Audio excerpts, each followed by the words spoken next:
Welcome back to the Michigan Business Beat, everybody. It's good to have you on the road with us. I am in Ironwood, Michigan, as a matter of fact. And what am I doing up here? Well, a big economic event is about to take place. Years ago, this was a very thriving ski jump.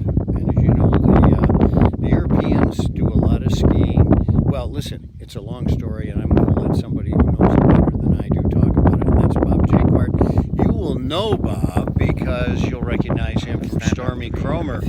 There you go. No, you know, it's the same. and in the back, by the way, that looks like a steep jump. That's the landing area. It's the landing hill of the largest ski jump in North America, and it is also going to be the authorized largest ski jump in the world that's going to have a summer ski jumping surface on it. Oh my God! I got to tell you, we are really excited. Well, and listen, when Bob handed the keys over to Stormy Kromer, to his two daughters, who have done a marvelous job, when they put their foot in his back and said, "Don't let the door hit you," everybody realized he had to have something to do because he doesn't sit still. And this was the mission you took on to reopen this. So what got you involved in that, Bob? I mean, what made you think? First of all, the first thing was I have to tell the story about when I was about 26 or 27, I watched the movie It's a Wonderful Life and saw George Bailey have an impact on his community. Yeah.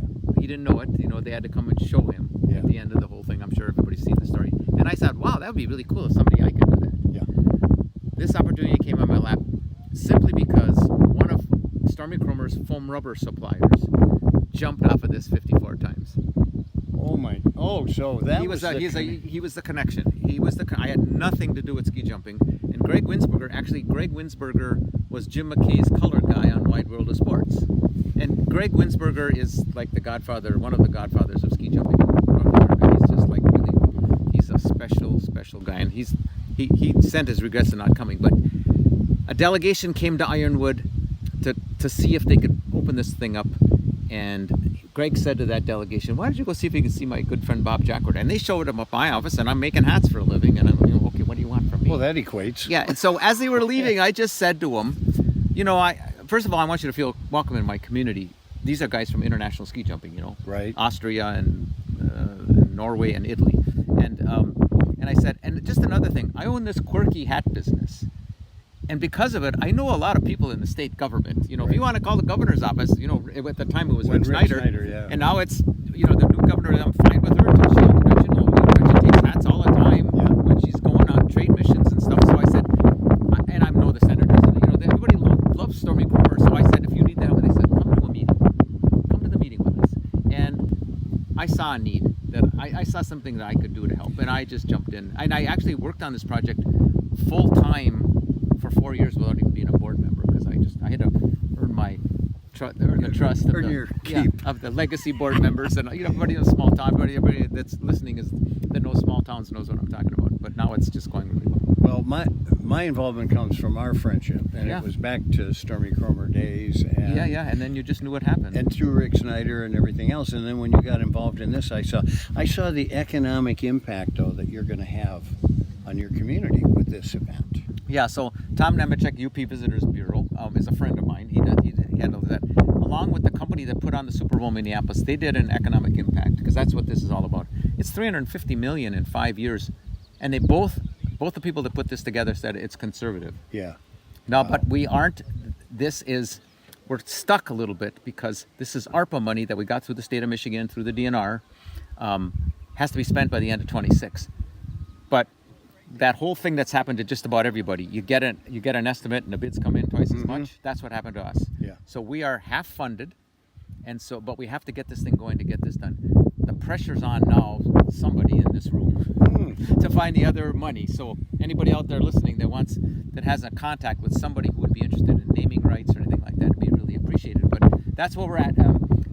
This is just the trickiness of the details of the groundbreaking have been consuming me my last couple of weeks, and I'm back on the road again to hit it hard.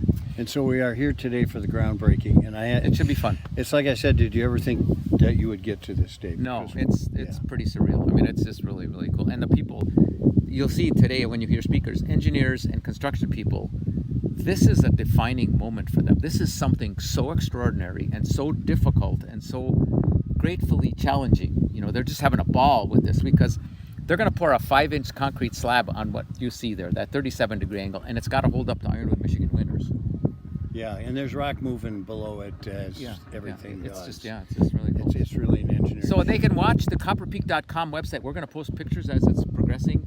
Though there's something fun that you don't know about that's going to happen during this groundbreaking. You still don't know about it, and I'm going to let you enjoy the surprise. Like You've everybody always else. kept me in the dark. Yeah. Bob. What's it?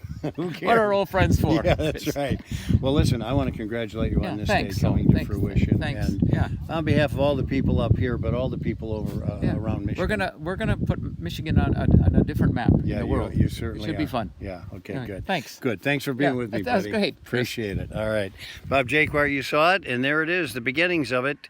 And you cannot see it, and I'm not going to run up that hill to show it to you, but the original jump tower is way, way, way up here and back a ways. All right, Chris Holman, you heard it, coming from Ironwood, Copper Peak. We'll be back with more on the Michigan Business Network. Good afternoon, everyone. How about everybody kind of get in front of me, and we're going to start a little program with a little bit of fun.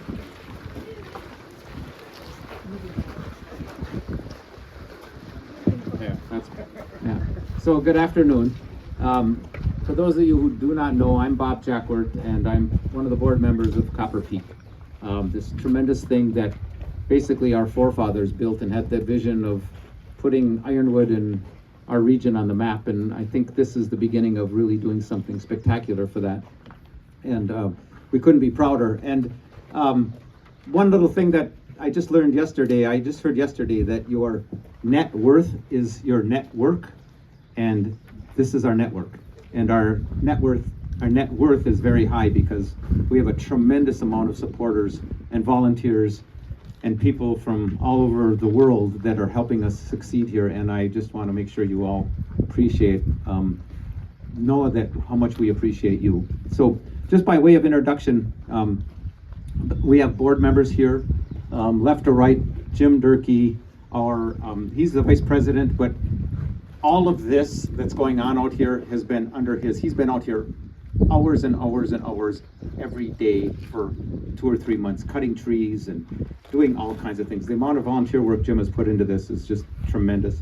Lori Booth is our grant writer.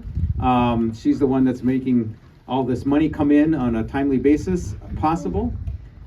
Everything all the cameras that you see live and our radio station that's on the campus here is done by Bud Johnson. That's him next. Mike Coos is one of the longer board members here, and he is our attorney, and he's the one that watches over all the contracts and all the dealings with the insurance and all the things that the complexities here are over a lot of our heads, and having Mike on the team has just been tremendous.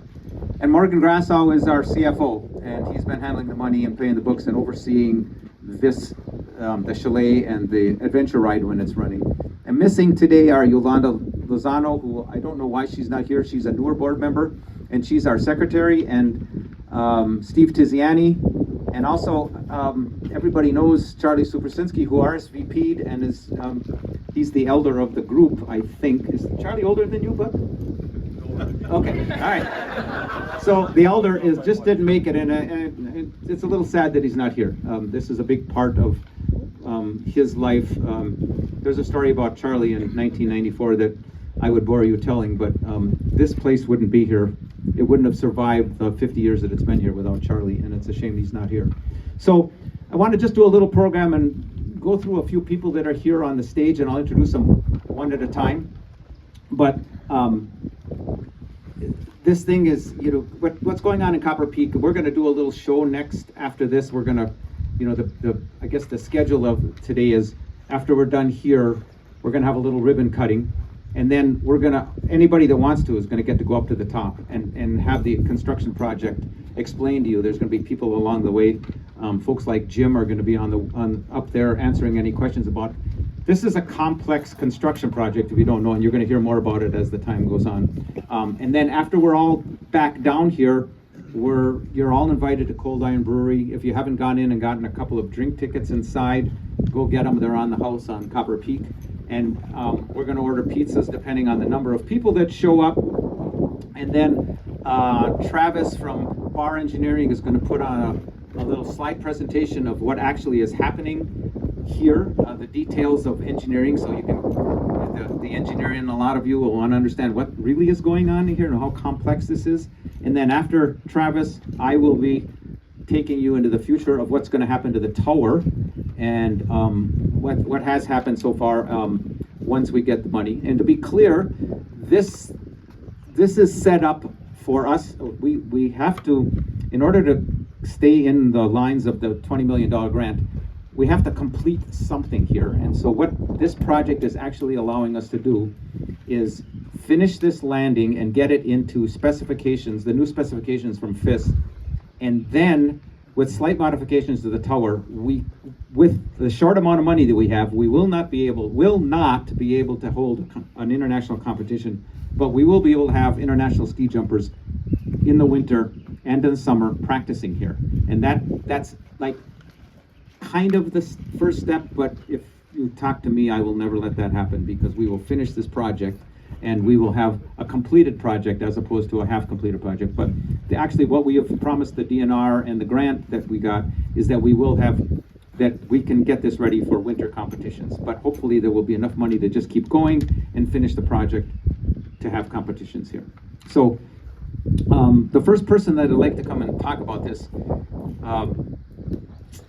some of you know that we announced money coming to us back in, I think, 2020, that money was announced to come to us, and it kind of took a curve and didn't make it to us. We announced that we got 10 million and it just didn't happen, and that's life sometimes. About 8 months after we found out that money wasn't coming, on the middle of an August day at work, I got a call from Representative Greg Markkinen saying, "I'm still angry that you guys didn't get that money.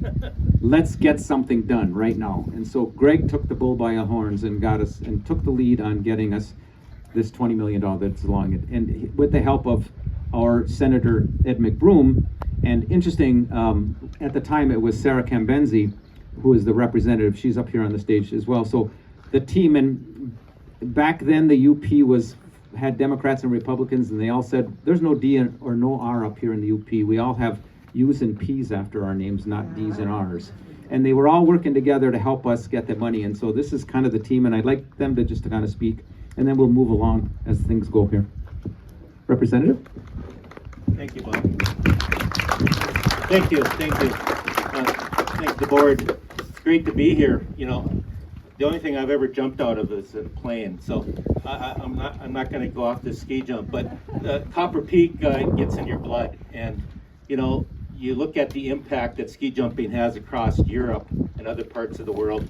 I want to bring the Western UP back. You know, Ironwood used to be one of the centers of U.S. ski jumping. You just look at some of the pictures inside here, and just there was world record after world record after world record set right here in Ironwood. But we're going to do it again with Copper Peak.